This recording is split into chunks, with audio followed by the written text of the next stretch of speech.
Hi guys, welcome back to this channel. In this video I'm going to show you how you can create an aesthetic blur photo in Picsart. So what you need to do is open the Picsart app and choose the photo you want to edit, and just go to effects, click on the blur here. So there are a few options, but click on the blur and find the motion blur and adjust the effects into your liking. Okay, I'm going to go with 58, and you can also adjust the angle like this, and you can also adjust the fade effect.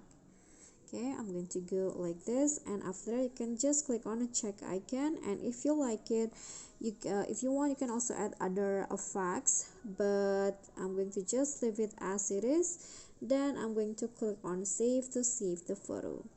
Okay, so that's all for me. If you enjoyed the video, please give me a like and smash the subscribe button down there, and also remember to leave a comment.